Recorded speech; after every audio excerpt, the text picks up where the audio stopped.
You wanted the best. You've got the best podcast. The hottest podcast in the world. The Chris Voss Show, the preeminent podcast with guests so smart you may experience serious brain bleed. The CEOs, authors, thought leaders, visionaries, and motivators. Get ready. Strap yourself in. Keep your hands, arms, and legs inside the vehicle at all times, because you're about to go on a monster education roller coaster with your brain. Now, here's your host, Chris Voss. Hi, folks. This is Voss here from thechrisvossshow.com. thechrisvossshow.com. It's never official until the fat lady sings, as they like to say, ladies and gentlemen. The big Iron Lady from Bugs Bunny. That was what I thought in my head when I thought of that.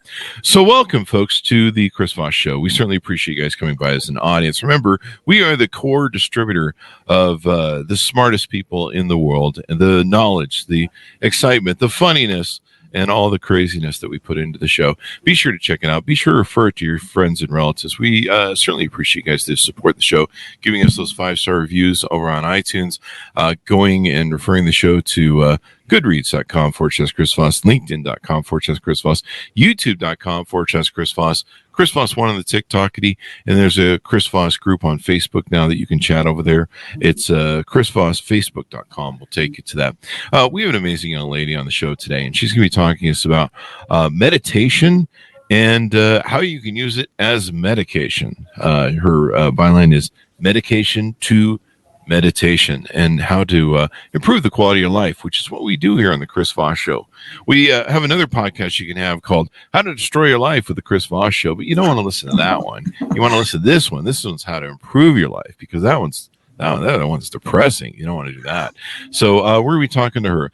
Karina Curry joins us on the show. She is a holistic life guide devoted to helping others thrive. As an author and certified holistic health coach, she empowers people to transform their lives through self-compassion, mindful living, and spiritual growth. Her own journey came from rock bottom to rebirth that taught her lasting change comes from within. Throughout integrative techniques, including meditation and emotional healing, she guides clients to rediscover their inner light. Her approach is grounded in compassion, intuition, and deep listening. She creates a safe, judgment-free space for people to unpack old wounds and release limiting beliefs while reconnecting to their highest potential. Whether you feel lost, anxious, or simply ready to move on to the next level of personal expansion, she is here to support your awakening. We're going to awaken on the show, darn it. She will take you down a profound path of self-discovery together with new perspectives, renewed purpose, and you'll gain the tools to live a greater meaning and balance and joy. Welcome to the show, Karina. How are you? I am great. I'm great. Thank you for having me. There you go. Thanks for coming. Give us a dot, whatever your dot site is, so that people can find you on the interwebs. So if you want to know more about my work, go to my website, www.Karina.life. That's Karina.life. I am on Instagram and Facebook as Holistic Harmony. Mm-hmm. And I also have my personal Karina Curry. So I have two. There you go. And you wrote the book Awakening, A Journey from Medication to Meditation, that came out September 30th, 2023.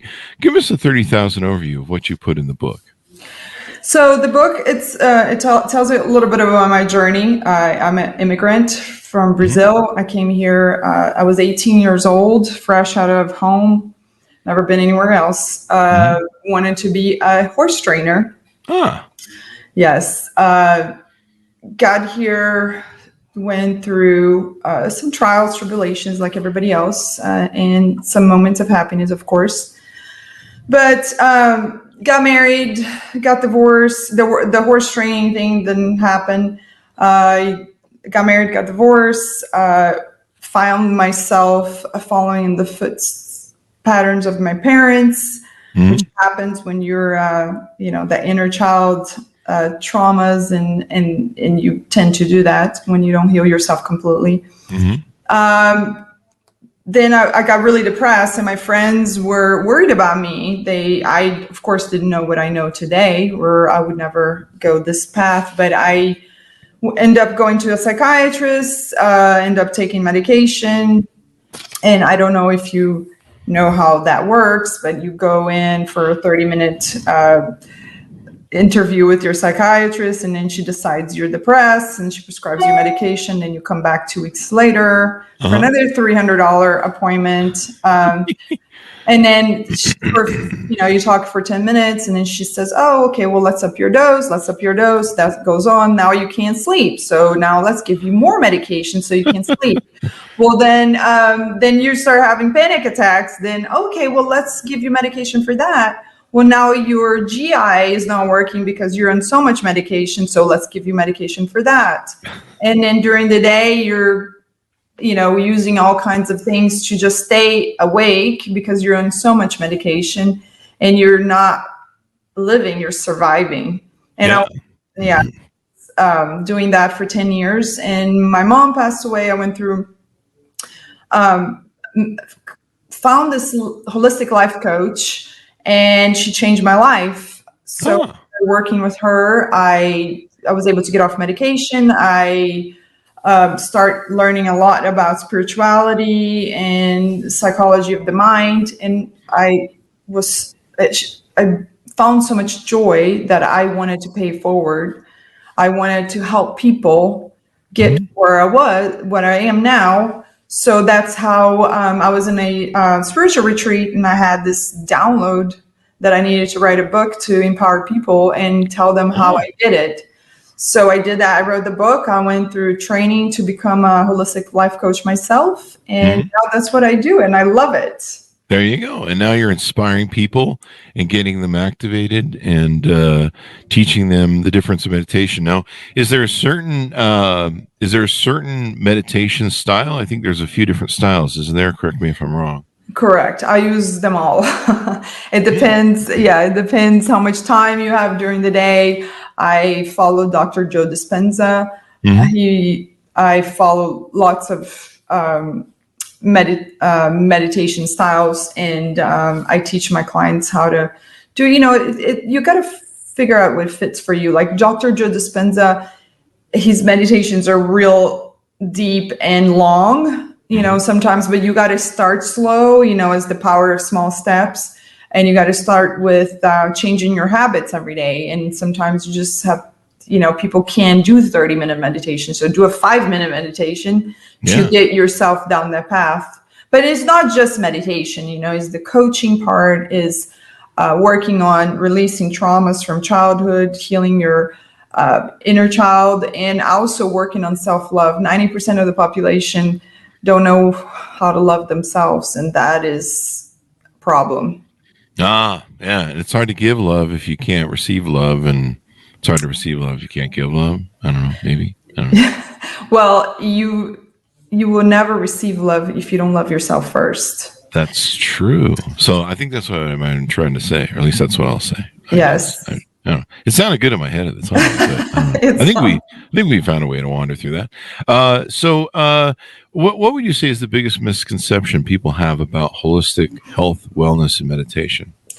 I think people don't understand what holistic means, and holistic means whole. It means I work with the mind, body, and spirit. It's not just working on the psychology of the mind, but it's a total life change, a lifestyle changing, right? It's not, you have to work on your body, you have to work on your mind, and you have to work on your soul. So there's spirituality involved. And that doesn't mean that is my spirituality, what I believe.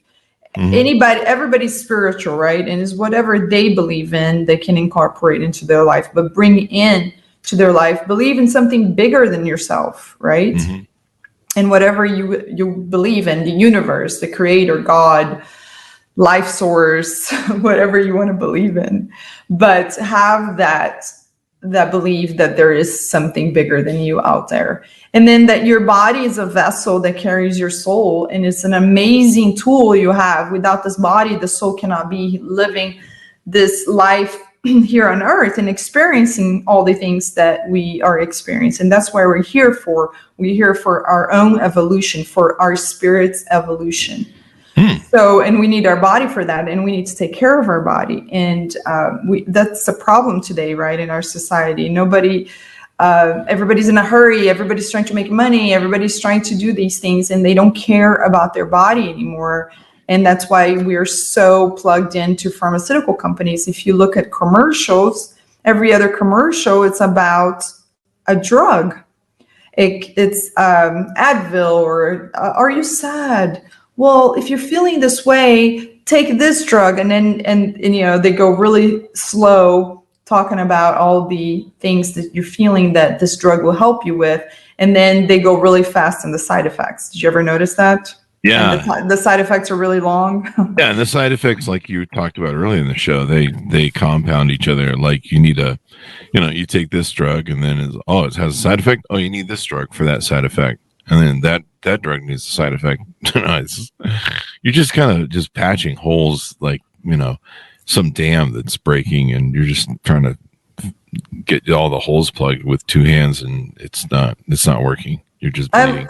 I love that analogy. I'm going to use that. That is a great one. There's an old Dutch story I remember or there's a picture. I don't know if it's a nursery rhyme or something, but he's how the Dutch have the dams everywhere, and he's like sticking his fingers in the holes as they keep popping out, and he's trying to plug it. Maybe it was a cartoon or something I saw when I was a kid, but you're trying to just constantly plug these holes that are coming through the dam, and there's only so many hands that you have to stop it, and it's just bleeding out, and so you need these things to plug them up, which makes all the difference. One of the things, what advice would you give to someone who's dealing with anxiety or depression and looking to make changes? So I would definitely tell them not to find crutches, which those medications that I talk about are just crutches. Alcohol is a crutch, marijuana is a crutch. So I would recommend, because people are trying to numb these feelings that they're having, and they don't know where these feelings are coming from, right? So you have to get to the root of these feelings. So I'd recommend somebody to get help, whatever it is. I mean, people have trouble sometimes asking for help or looking for help. They feel like showing vulnerability is a sign of weakness, and it's not. It's on the contrary, it's a sign of strength. Yeah. So look for help. I know lots and lots of holistic life coach, and it's, for me, like I said, my holistic life coach changed my life, and that's what I try to do for people. I would stay away from traditional medicine. I would use more, what is the word I'm looking for? Alternative. Yes, alternative. And start with that, but try it, because there's lots and lots of things that you can do, but it takes work. It takes a little bit of work on your part. And I actually posted on Facebook the other day, there's this line of people, and it says pills and surgery. And then the other line says change of lifestyle. And the line of change lifestyle was empty. And the line to surgery and pills was like a mile long. So that's exactly what's happening. People want the easy way out. Oh, I just want a pill. Well, the pill may mask the problem for a little while, but it causes you so many other problems that the doctors don't tell you about.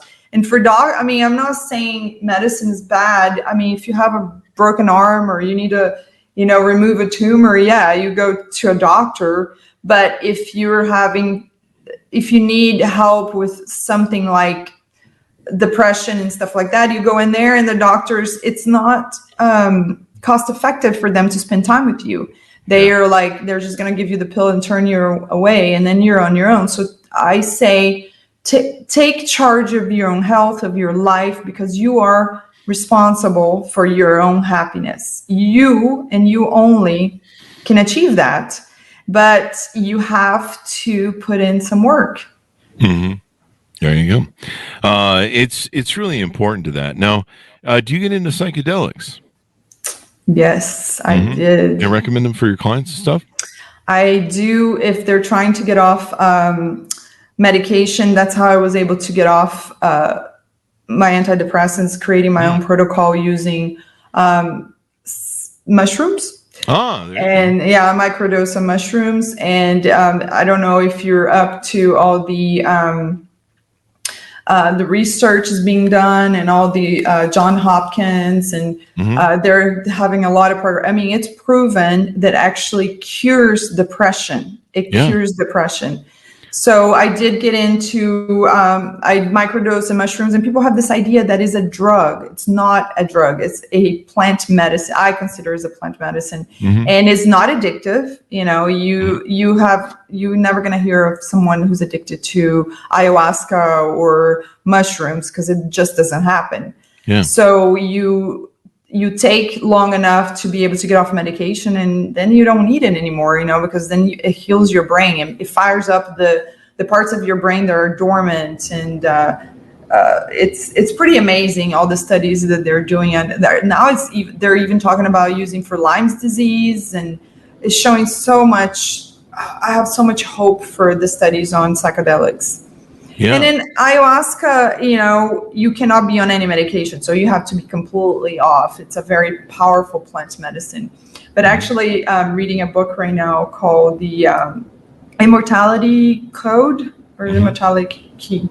There's two, but one is about this guy that goes all in deep about the studies of psychedelics and how it's been used for thousands of years. They're testing these chalices that the Greeks, you know, when they were writing plays about the gods and the goddesses, they're all like in psychedelics, because he actually opens your connection with the divine. Mm-hmm. So yeah, it is an amazing journey, but I recommend to done very carefully with someone who knows what they're doing. You know, a lot of people just wanted to go do it. It's not.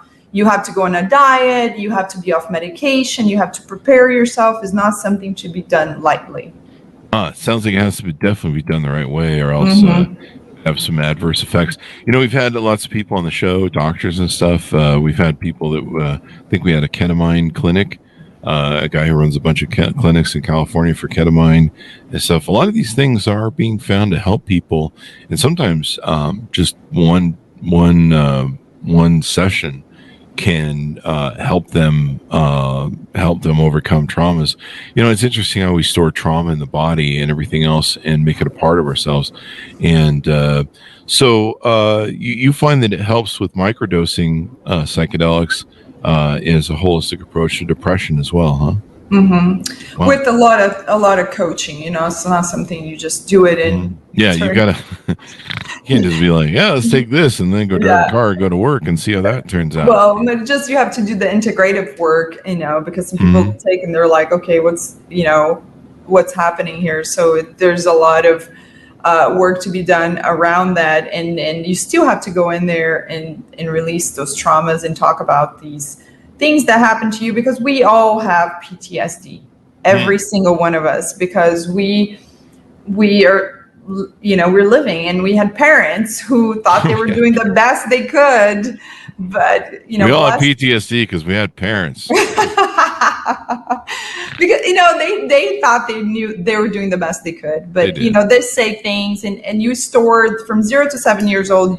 It's what is in your subconscious, and what you basically react to everything that happens in your life is those informations that you got from 0 to 7 that stay stored. So your parents thought the religion that they thought it was right, or you know, I'm sure your parents said, eat everything in your plate because, you know, there's people starving in China, or you know, like little things like that. You don't think that messes with people's head, but it stays in their head, and it can cause trouble later on. You know, like, don't speak. What was my dad used to say? Women, what did you say? Girls don't speak unless it's spoken to. I thought it was for kids in general, but no, he said he turned that around. Wow. Said, women are not to be heard; they're only to be seen. Oh, he had all kinds of things that, you know. So, but was he doing because he was trying to be mean? No, that's what he thought it was right at the time. No judgment here, you know. It's kind of interesting. There you go. I'm sure a lot of women are like, yeah, that ain't appropriate. No, now we know it's not appropriate. Back then, you know, 1980 some in Brazil, what did I know, right? Mm-hmm. There you go. I think it's funny. I normally say that about kids because I'm single and I have to be on a plane with them, and they're usually screaming, or I'm at a restaurant, they're screaming, and I'm just like, what the hell is going on? So you go. Some of your life journey is about being an immigrant from Brazil. And how does that shape you, or how does that shape you as a coach? How does that shape you in your life, and how does it help with your influencing your approach to coaching other people? I think I have a lot of compassion for people because I don't like to use words like I suffer some discrimination. I mean, because we all do. It's not something like I never wanted people to think that I wrote this book because I want to sound like a victim, because that is not who I think I am. Everything that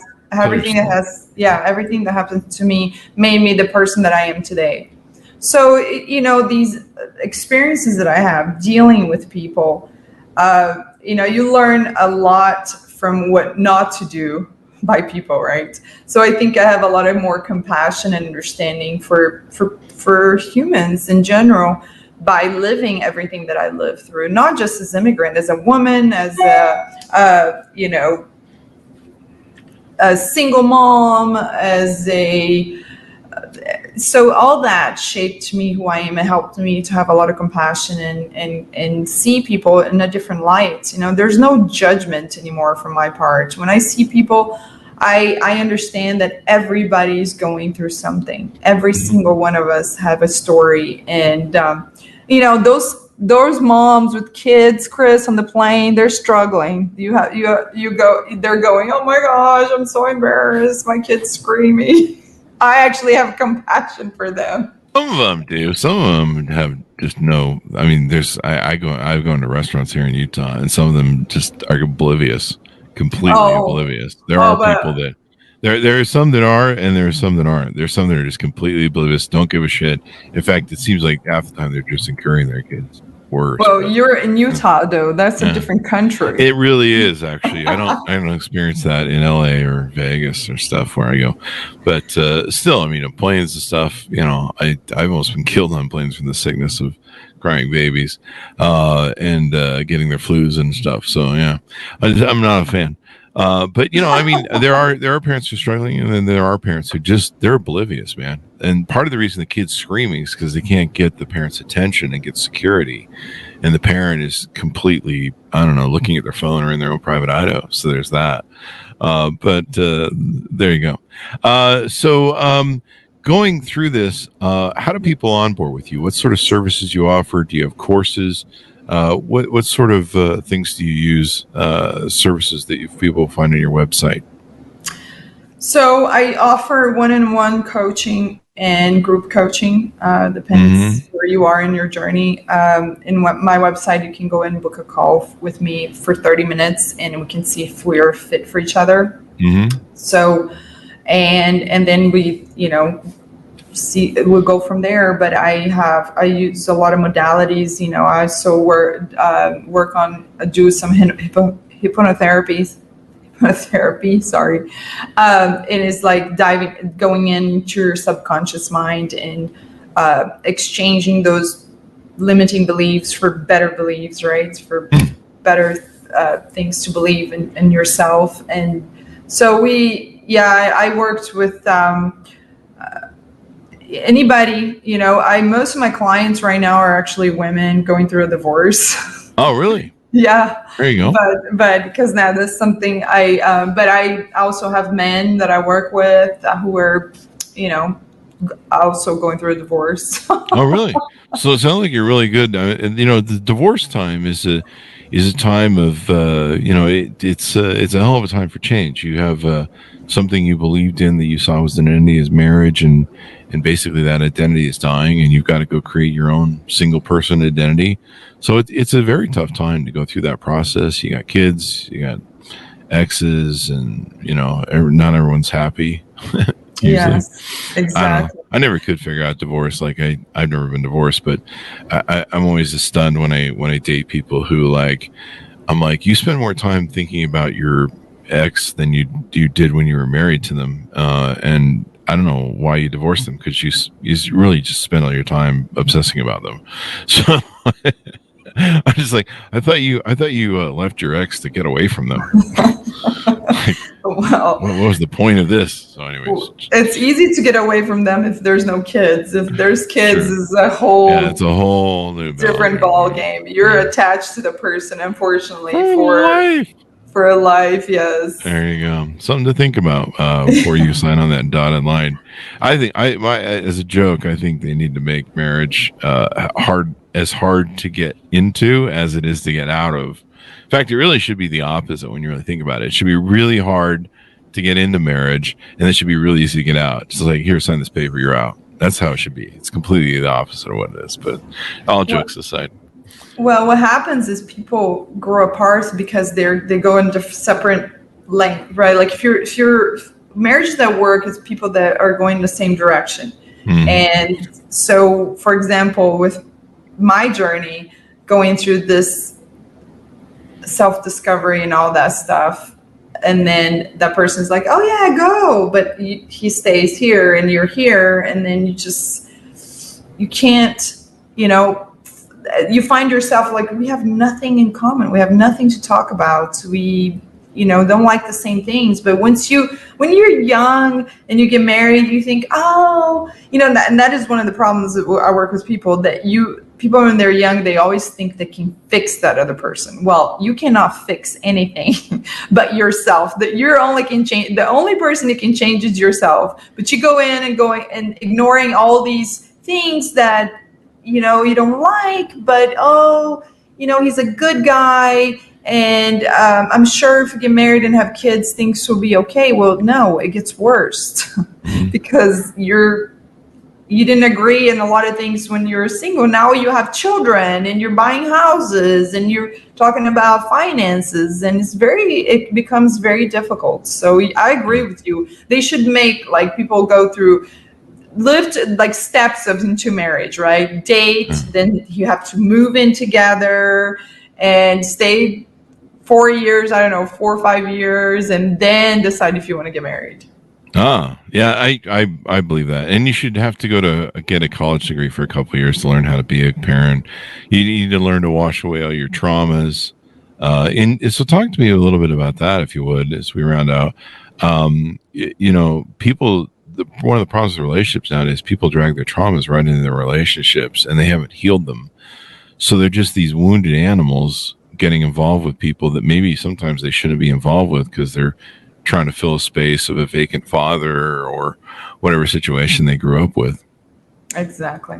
Mm-hmm. So it's lack of self-love. You get into a relationship because you're incomplete. Most people get in, I wouldn't say most, a lot of people get into a relationship and because they want to fix something in their life, or because they don't want to be alone, because they don't feel complete and they want someone else to complete their life, or they have codependency issues, self-love issues. So they think that person is going to bring something that's missing in them. Well, you can't do that. You have to be complete, and then you bring a relationship that adds to your happiness. Yeah. So that's what the problem starts when you're marrying for the wrong reasons. You should marry someone because you guys have a great friendship and you like the same things and you like to do things together and you laugh together, and you have to talk about all the difficult things from the beginning, like finances, how you want to raise your children.